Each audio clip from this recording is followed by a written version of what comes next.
तारीख थी 25 जुलाई 2001। दिल्ली की 54 अशोका रोड पर एक महिला सांसद के बंगले पर सुबह सुबह एक लड़का आता है।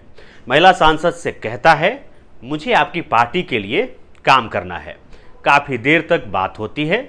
उस दिन नागपंचमी का दिन होता है तो महिला सांसद उस लड़के को अपने हाथों की बनी खीर खिलाती है। लड़का चला जाता है। संसद में मॉनसून सत्र अटेंड करने महिला सांसद अपने बंगले से निकलती है और लंच टाइम पर फिर अपने बंगले पर वापस आती है। घर के गेट पर वो महिला अपनी गाड़ी से उतरती है। 3 नकाबपोश लड़के उन पर गोलियां बरसाने लगते हैं। महिला को 5 गोलियां लगती हैं। एक गोली सीधा माथे पर जा लगती है और वो महिला सांसद मर जाती है। ये मौत देश की सबसे बड़ी खबर बन जाती है और कई दिनों तक बनी रहती है। हर किसी की जुबान पर इसी घटना का जिक्र होता है। पुलिस हत्यारों को ढूंढने में नाकाम रहती है। 2 दिन बाद हत्यारा खुद बताता है कि उस महिला सांसद की हत्या मैंने की है। यह हत्यारा वही शेर सिंह राणा था जिसे उस महिला सांसद ने अपने हाथों की बनी खीर खिलाई थी। नमस्कार, मैं हूं विपुल और आप देख रहे हैं डेमोक्रेसी एक्सप्रेस। आज बाहुबली में कहानी उस महिला सांसद और हिंदुस्तान की सबसे बड़ी डकैत फूलन देवी की, जिसने 22 लोगों को कतार में खड़ा कर गोली मार दी। तो चलिए शुरू से बताते हैं। साल 1963 में उत्तर प्रदेश के जालौन जिले के बेहद पिछड़े गांव गुरहा का पुरवा में फूलन देवी का जन्म हुआ। पिता देवीदीन मल्लाह गरीब थे। उनके पास थोड़ी सी जमीन थी। खेती से और नाव चलाकर अपनी पत्नी, अपने 2 बेटों और 2 बेटियों को पालते थे। फूलन सबसे छोटी थी। फूलन 10 साल की होती तभी उसका चाचा अपने बेटों के साथ मिलकर उसके पिता की कुछ जमीन हड़प लेता है। लड़ाई झगड़ा होता है। घर पर फूलन की माँ और पिता रो रहे होते हैं। छोटी सी फूलन से ये बात बर्दाश्त नहीं होती और वो थाने जाकर धरना दे देती है। बचपन से ही जिद्दी स्वभाव की फूलन हर रोज लड़कों से लड़कर आती। चाचा बाकी जमीन पर भी कब्जा कर लेंगे, इस बात को लेकर अपने पिता से ही लड़ती। इसी बीच उसके दोनों भाइयों की मौत हो जाती है। पिता गरीब थे, जल्द ही अपने फर्ज से छुटकारा पाना चाहते थे, इसलिए उन्होंने 11 साल की उम्र में ही फूलन की शादी कर दी। 11 साल की उम्र में फूलन देवी की शादी उससे 35 साल बड़े पुत्ती सिंह मल्लाह से कर दी गई। शादी हो गई थी लेकिन गौना नहीं हुआ था। पहले कम उम्र में शादी होती थी, इसलिए शादी के तुरंत बाद लड़की पति के घर नहीं जाती थी। 1 साल, 3 साल या 7 साल बाद गौना नाम की रस्म होती, तब जाकर दुल्हन दूल्हे के घर जाती। हालांकि पुत्ती सिंह बिना गौना कराए फूलन के साथ जबरदस्ती करने लगा। कम उम्र में ही उसका यौन शोषण करने लगा। छोटी उम्र में इस तरह के हादसे के बाद फूलन सहम गई। अपने बाप से शादी का विरोध करने लगी। अब फूलन अपने बाप से ही लड़ने लगी थी। तंग आकर बाप ने उसको ससुराल भेज दिया। फूलन के पति ने उसका और भी ज्यादा शोषण करना शुरू कर दिया। वो वहां से झगड़ा कर बार बार घर वापस आ जाती। फूलन के बार बार मायके आ जाने से बाप परेशान हुआ और एक दिन थाने जाकर फूलन के खिलाफ रिपोर्ट लिखवा दी। बाप ने बेटी पर सोने की अंगूठी चोरी करने का आरोप लगाया था। पुलिस आई और फूलन को उठाकर ले गई। थाने ले जाकर 3 दिन तक हवालात में रखा। इस दौरान कई पुलिस वालों ने उसका रेप किया। इन सभी घटनाओं के बाद फूलन के पास कोई रास्ता नहीं बचा था।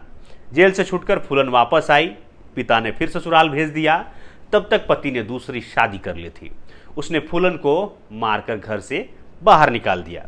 अब फूलन अपने घर भी वापस नहीं आ सकती थी। जाती तो आखिर जाती कहाँ। लेकिन एक बार फिर फूलन अपने गांव वापस आई। यहाँ उसकी मुलाकात कुछ मल्लाहों से हुई जो चंबल के डाकुओं के साथ उठते बैठते थे। फूलन के बारे में सबको पता था कि उसके साथ क्या हुआ है, इसलिए उसे पनाह देने के मकसद से बीहड़ की तरफ ले गए। साल 1979 में फूलन चंबल पहुंचती है। डाकू बाबू गुज्जर उसे पनाह देता है। बाबू गुज्जर की फूलन पर गंदी नजर थी। एक दिन बाबू फूलन का रेप करने की कोशिश करता है।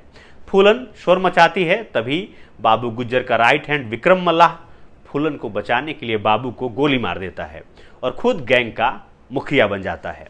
इस घटना के बाद पहले से शादीशुदा विक्रम और फूलन के प्यार के चर्चे शुरू हो जाते हैं। इसी बीच विक्रम मल्लाह फूलन को हथियार चलाने की ट्रेनिंग देने लगता है और पूरा डाकू बना देता है। बाबू गुज्जर को मारने के बाद विक्रम मल्लाह और फूलन की गैंग छोटी मोटी लूट कर अपना काम चलाने लगी। इसी बीच एक दिन फूलन पूरी गैंग को लेकर अपनी ससुराल पहुंचती है। अपने पति, पुत्ती और उसकी दूसरी बीवी को घसीटते हुए घर से बाहर लाती है। चौराहे पर लाकर पति के शरीर में जगह जगह चाकू घोंपकर उसे अधमरा कर देती है। फूलन ने वहां से आते वक्त ऐलान किया, आज के बाद कोई भी बुढ़ा किसी जवान लड़की से शादी करेगा तो उसे फूलन की गोली का शिकार होना पड़ेगा। इधर चंबल के दो डाकू श्री राम और लाला राम जेल से छूटकर वापस आते हैं। उन्हें पता चलता है कि विक्रम और फूलन ने उनकी गैंग के मुखिया बाबू गुज्जर को मार दिया है। वो फूलन के दुश्मन बन जाते हैं, गैंग में फूट डालकर अपनी गैंग को बड़ा कर लेते हैं। फूलन और विक्रम की गैंग बहुत छोटी हो जाती है। दोनों गुटों के बीच लड़ाई हुई मुठभेड़ में श्री राम और लाला राम विक्रम को गोली मार देते हैं। विक्रम की गैंग के और भी लोग मारे जाते हैं और कुछ भाग जाते हैं। फूलन अकेली बचती है। श्री राम और लाला राम उसे उठाकर अपने गांव बेहमई ले जाते हैं। गांव में फूलन देवी को 3 हफ्ते तक एक कमरे में बंद रखा गया। 3 हफ्ते तक उसके साथ लगातार कई लोगों ने बलात्कार किया।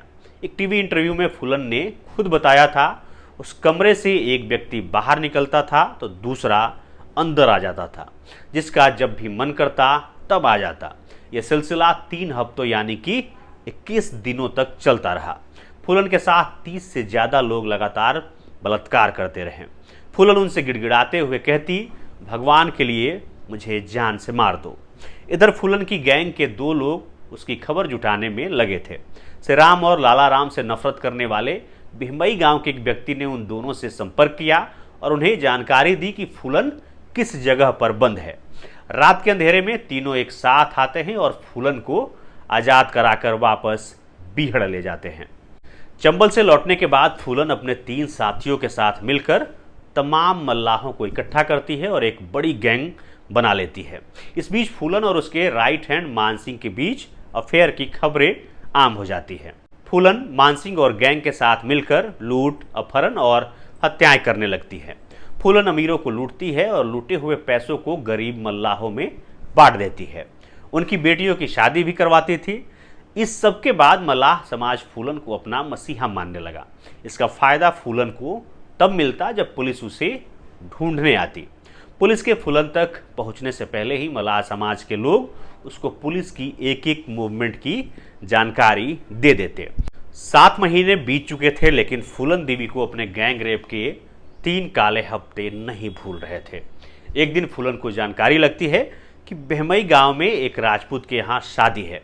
14 फरवरी 1981 को फूलन अपने पूरे गैंग के साथ पुलिस की ड्रेस में बेहमई गांव पहुंचती है। उस पूरे शादी वाले घर को घेर लिया जाता है। शादी में उन लोगों को चुन चुन कर ढूंढा जाता है जिन्होंने फूलन का बलात्कार किया था, लेकिन सिर्फ 2 ही लोग मिल पाते हैं।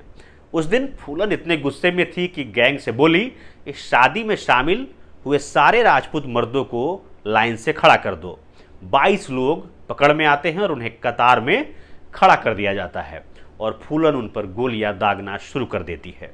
कुछ ही मिनट में सभी 22 लोग लाशों में तब्दील हो जाते हैं। इस घटना के दूसरे दिन ये खबर पूरे देश में सनसनी फैला देती है। फूलन का खौफ देश के घर घर में फैल जाता है। बेहमई कांड के बाद दबाव में आकर तब के यूपी के मुख्यमंत्री वीपी सिंह ने इस्तीफा दे दिया। कई धरना प्रदर्शन हुए। तब की प्रधानमंत्री इंदिरा गांधी ने सेना की सबसे ताकतवर टुकड़ियों और एसटीएफ की टीमों को मैदान में उतार दिया। फूलन की गैंग के कई सदस्य मारे गए, लेकिन फूलन को पकड़ नहीं पाए। इस दौरान फूलन ने कई और लोगों को अपना निशाना बनाया। दर्जनों अपहरण और हत्याएं की। हर वारदात के बाद फूलन दुर्गा माता के मंदिर मत्था टेकने जरूर जाती थी।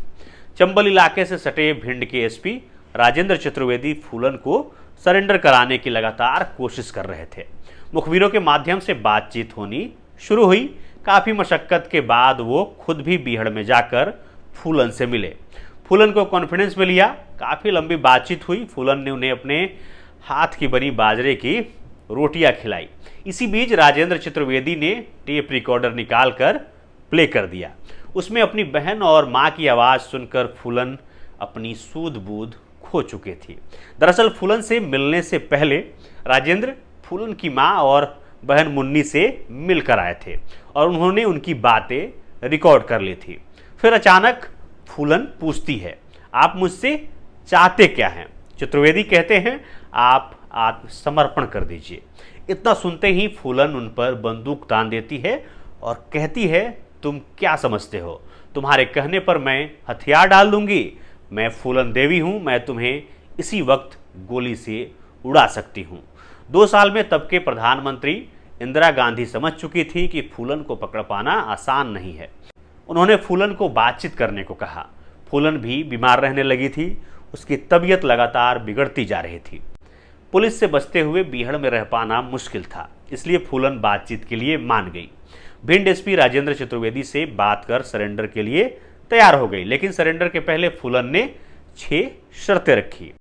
सरकार के सामने फूलन की वो 6 शर्तें क्या थी, चलिए वो आपको बताते हैं। यूपी में सरेंडर नहीं करूंगी, यूपी पुलिस पर भरोसा नहीं है।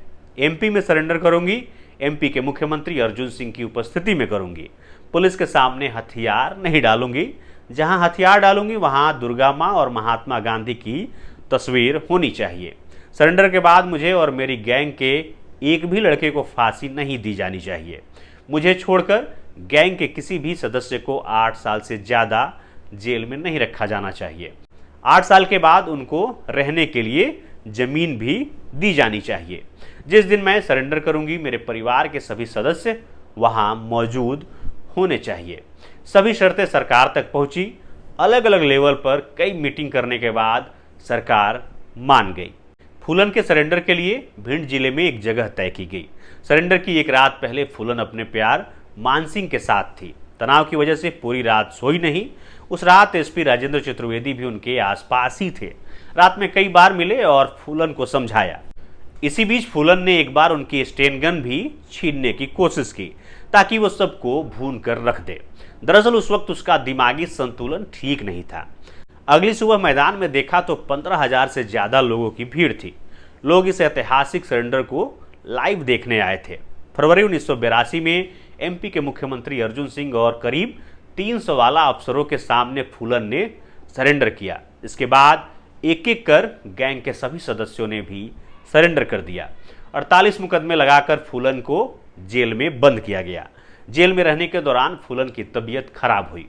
उसके 2 ऑपरेशन हुए। एक ऑपरेशन में उनकी बच्चेदानी को निकाल दिया जाता है। जानकार बताते हैं ऐसा इसलिए किया गया था ताकि फूलन देवी कभी किसी दूसरी फूलन देवी को जन्म ना दे सके। 11 साल तक फूलन जेल में बंद रही, कोई सुनवाई नहीं हुई। 11 साल बाद 1994 में फूलन देवी को इलाज के लिए पैरोल पर रिहा कर दिया गया। कुछ दिन बाद यूपी के मुख्यमंत्री मुलायम सिंह यादव फूलन देवी को सरप्राइज देते हुए भिमई हत्याकांड समेत उन पर चल रहे सभी मुकदमे वापस ले लेते हैं। फूलन की जिंदगी आसान हो जाती है। मुलायम सरकार के इस फैसले के बाद 1995 में फूलन उमेद सिंह नाम के एक व्यक्ति से शादी कर लेती है। पति पत्नी बौद्ध धर्म अपना लेते हैं। शादी के कुछ दिन बाद मुलायम सिंह फूलन को एक और सरप्राइज देते हैं। फूलन के चर्चित होने का राजनीतिक फायदा उठाने के लिए 1996 में लोकसभा का टिकट दे देते हैं। फूलन समाजवादी पार्टी के टिकट पर मिर्जापुर सीट से चुनाव लड़ती हैं और बिना किसी रुकावट के चुनाव जीत जाती हैं। इस तरह चंबल के बीहड़ों से निकलते हुए फूलन दिल्ली तक का रास्ता तय करती हैं। साल 1996 से 1998 तक लोकसभा की सदस्य रहीं। देश में दोबारा चुनाव हुआ। साल 1998 में फूलन फिर चुनाव लड़ी, लेकिन इस बार हार गई। साल 1999 में फिर चुनाव हुआ। इस बार फूलन मिर्जापुर से दोबारा चुनाव जीत गई। फूलन अपने कार्यकाल के 2 साल पूरे कर चुकी थी। साल 2001 में 25 जुलाई को दिल्ली में उनके बंगले के गेट पर शेर सिंह राणा नाम का शख्स 2 अन्य साथियों के साथ मिलकर उन पर हमला कर देता है। फूलन को 5 गोलियां लगती हैं और उनकी मृत्यु हो जाती है। साल 1994 में ही शेखर कपूर नाम के एक डायरेक्टर ने फूलन देवी पर एक फिल्म बनाई थी, बैंडिट क्वीन। फूलन को ये नाम भिमई कांड के बाद मीडिया ने दिया था। फिल्म सुपरहिट हुई थी। हालांकि यह फिल्म फूलन की परमिशन के बिना ही बना दी गई, इसलिए उस समय इसको लेकर खूब कंट्रोवर्सी भी हुई। इसके बाद फूलन पर कई फिल्में और वेब सीरीज बनाई गई। उनके जीवन पर देश विदेश में कई किताबें भी लिखी गई हैं। अभी फूलन के हत्यारे शेर सिंह राणा के ऊपर फिल्म आ रही है। एक्टर विद्युत जामवाल मुख्य भूमिका निभा रहे हैं।